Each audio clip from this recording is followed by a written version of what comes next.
transforming feedback into change. Now, the first thing they do is sort of explain that there's the beta weekend and basically what happened, but then right here is the line you really want to read, which is using this information, we have made a variety of fixes and updates to various systems in Diablo 4, all of which will be present in the game on launch on June 2nd. Well, it really says June 6th, but June 2nd is when the game's actually launching if you have the 4-day pre-order. Now, easily the largest point of feedback was that dungeons are extremely repetitive. So it's the first thing they go over here. Now, the first thing they mention is the fact that you have to do a significant amount of backtracking, which is fair. You do, in the beta, have to do a lot of backtracking. So it looks like what they did is adjusted 9 of these dungeons, and they changed and updated the layout for them. For example, the side rooms have been redesigned. So instead of going to the boss door and then having to go to the left and having to go to the right and pick up these 2 things, instead you're going to get the things along the way, cutting down the amount of time needed to just waste on random stuff. AKA, you can beat the dungeon faster, and then if you want to, you can explore the rest of it afterwards.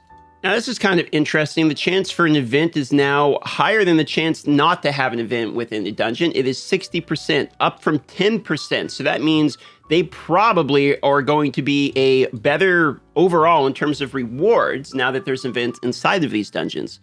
They also changed what I would consider like quality of life type updates. For instance, to reduce the need to backtrack, small numbers of straggling monsters will seek out the player to help them complete the kill all monsters objectives. They're slowly going to hone in on you. The Animus also now gives you a resource as well as it reduces your active cooldowns, which is nice for people like the Druid, like myself, who struggle with resources. Depositing the Animus is now 0 seconds, so you can do it instantly, and rescuing time was cut in half to make that faster as well. This is supposed to make it feel less clunky. If you look here, rescuing objectives drop additional health. That'll be nice for the hardcore. Carrying the ancient statues, bloodstone mechanical boxes, stone carvings, etc. Basically, any of those things you got to put on the pedestals are going to grant you a bonus movement speed to your entire party. Pedestals have had their time reduced to 0 seconds. Look at this. Returning a portable object now fully restores health, resource potions, and resets cooldowns for all nearby players. This is like an additional nice buff for hardcore. All doors will generate a minimap ping when they're open, and structure objectives in the dungeons now have additional combat mechanics player must overcome. So this is one additional thing added to dungeons instead of streamlining the rest of the experience. And essentially they break down here that it felt tedious before, and they're hoping that with these changes, it will just be less clunky, less tedious, and people enjoy the dungeons more.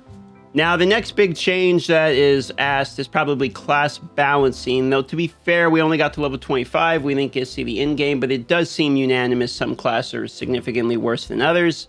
Now, these are for all classes here. Effects like stun and freeze, basically CC, can be applied to twice as long to elite monsters before they become unstoppable. Effectively, the diminishing returns of this, or the sooner the cap is before they become that unstoppable and you can no longer do it, has been reduced, allowing us to stun them longer. If you look at this review class skills to confirm that all classes have sufficient skills to remove control impairing effects, this is going to be interesting. I did think the Druid had a little bit of an advantage there, so this might actually hurt Druid's PvP a little bit. I don't know. I'm not going to speculate about PvP because we need to know more about that still. If you look here, many legendary powers have had updates to their effectiveness as well. So the Barbarian's an interesting one because in the beginning, everyone hated the Barbarian, but then towards the end, people started seeing that, hey, the Barbarian's actually pretty good because you get 4 weapons with 4 modifiers and all that you can have while you're playing the Barbarian. However, the Barbarian did get a buff. It got a flat 10% passive damage reduction. Again, it's going to be nice for hardcore. Some skill tree passives had their damage reduction effect reduced to compensate. However, but this is a flat 10% that just happens from the get-go. For instance, this is like some of the other Diablo games where melee gets damage reduction. So if you look here, Whirlwind skill now deals increased damage and consumes more fury. Consuming more fury feels like a huge bummer, but at least it does deal more damage. So I guess if you have enough shouts, etc., to generate your fury, you're okay. But the early game is going to feel probably pretty brutal with this, but dealing more damage, you got to love that. One of the best builds I saw already was the Whirlwind build. So for that reason, this could be interesting. Now, if you look at this, the double swing skill enhancement refunds its full fury cost when used on stun or knockdown enemies. So that's a nice little buff as well for the double swing. But now we get on to the one that I'm really interested in, me personally, which is the Druid. I want to play hardcore Druid on launch, so I'm curious to see. companion skills now deal heavily increased damage. The highest damage that I got with the druid so far was using the companion werewolves and having them jump in, basically attack people when they were impaired, and that gave bonus damage, etc. And that seemed to be working quite well. This having heavily increased damage is nice to see, which maybe make the Raven or the AoE from Vine Creeper be a little bit better. All ultimate skills have had their cooldowns reduced is kind of nice. I didn't think the ultimate skills felt too impactful. And usability improvements have been made to maul and pulverize. I don't know what that means. I didn't really feel like they weren't that usable. It felt fine. And then using shape-shifting skills would transform a druid back into their human form by default. So what this is going to do is allow you to use the passive that generates you energy when you transform back to a human form, so you can go back and forth in order to actually increase your mana, basically, there. Now let's continue and look at the Necromancer here. Summon minions would die more often, requiring players to utilize corpses more often. This is a smart change. I feel like the minions were basically always up and needed no micromanagement, min-maxing, any of that. It's just they were just good from the get-go, and it felt like instead of just, you know, a general of some sort having to actually make decisions, I was basically just the swarm spamming. So many bonuses in the Book of Dead have had their stats increased, which is interesting. Damage dealt by corpse explosion skill has been reduced, and the brightness of the warriors and mages have been reduced. So depending upon how much this has changed, this could actually be a significant change. Otherwise, this doesn't really seem to fix a lot of the issues the Necromancer had, in my opinion. I like the first change. The other ones are the elephants are still in the room. There's still like the blood mist, etc., which I'll be surprised if it makes it to launch. If we look here, Rogue upgrades for subterfuge skills have had their bonuses increase, and multiple passive skills have had their bonuses increased. All imbuement skills have had their cooldowns increased. So imbuement having their cooldowns increase is a bummer, but the multiple passive bonuses is nice, and the subterfuge skills having their bonuses increased are nice as well. I actually thought Rogue felt like in a pretty good place in my own personal opinion. Now for the Sorcerer, Charge Boat's damage was increased and the mana cost to it has been decreased. This is a nice change. I know there's some Charge Boat legendaries, but I didn't really feel myself using Charge Boat as much as basically any of the other ones, so it will be nice to see that. Decrease the damage of Chain Lightning and reduce its effectiveness against bosses. That's a bummer for Sorcerers, because Chain Lightning actually felt like extremely strong, so that's probably a needed nerf, but I feel like Sorcerers are going to feel that one. Decrease the cooldown for Incinerate skills enchantment bonus. Okay, so they're trying to make Incinerate a little bit better. Firewalls will now spawn underneath enemies more frequently when using its enchantment bonus, so that got a buff, because people are basically using Hydro enchantment. Increase the lucky hit chance for the Meteorite skill enchantment bonus as well. So they're buffing the other ones to try to compensate, since no one's really using the Hydra. So then we have the developer notes here, and let's take a look at it. Whenever we introduce changes to our class, it's the goal of making both of them and their skills feel impactful. Your feedback has helped us uphold this ideal. Some players have adeptly noticed that certain skills were too powerful. One of our goals for skills is to have them be interesting to wield and interactive in terms of itemizations and combat feel. We've made some changes to help in this regard, with one example being the Necromancer's minions. That really is one of the only examples. We've made a change that makes them more vulnerable in combat, which will make Rising of the Dead a more active component of the Necromancer's gameplay. Launch is just the first step of Clans Balance, so you can expect further updates that iterate on this pillar for Diablo 4. So I do like that they took some feedback in there and added it in. Is this enough to make Druid good? I don't know. We have to see what heavily increased damage is. That's the only one that's listed as heavily increased damage out of all of the changes here.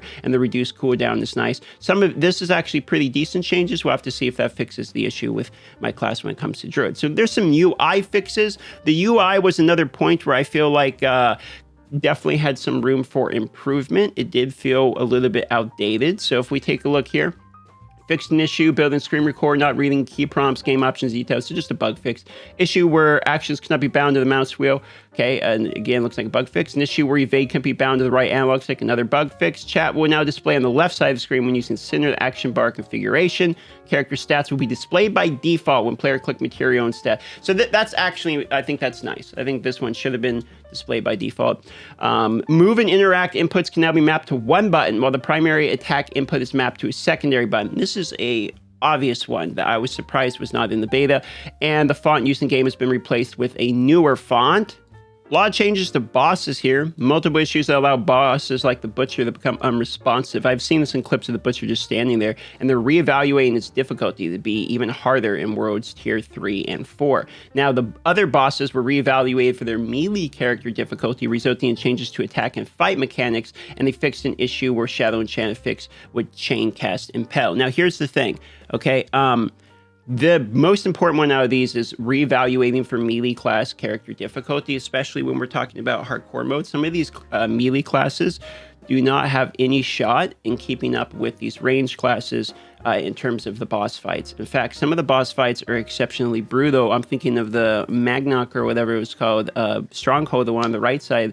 That one was pretty brutal. I saw people lose their hardcore status on that one during the beta several times. So I think some rebalancing that's probably in order. Sellers definitely need some change. Increase the chance for a dungeon event to occur within sellers. That's cool. Sellers will now consistently reward the chest upon completion. That was needed because sellers feel terrible. Fix an issue where sellers would prematurely be marked as complete. I was wondering about that. And fix an issue the guaranteed elite monsters would be absent from a seller. So these are all reasons to now actually do sellers. Sellers felt terrible before.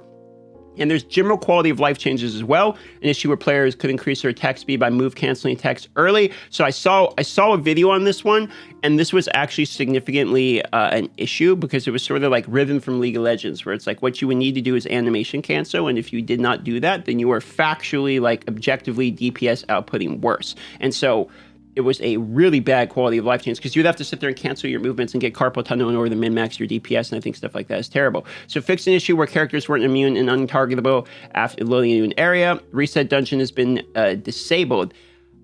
The reset dungeon button has been disabled. So the reset dungeon button was used to farm experience in the early game. I wonder if that's trying to counter some speedrunning strats. Fixed an issue that caused the Gale Valley and the Rapture to have less monsters than intended until the campaign quest in those territories were completed. Not really a big deal there. And then, of course, we have the Diablo Immortal live stream that will be coming up here on April 20th. Now, if you're curious about the live stream, consider subscribing to this channel because I will watch the live stream and I have a breakdown for you of all of the changes added to the live stream. What do you think about this update? Is this enough to fix the feedback for Diablo 4? Well, let me know in the comments down below. Appreciate you, and I'll see you on the next video.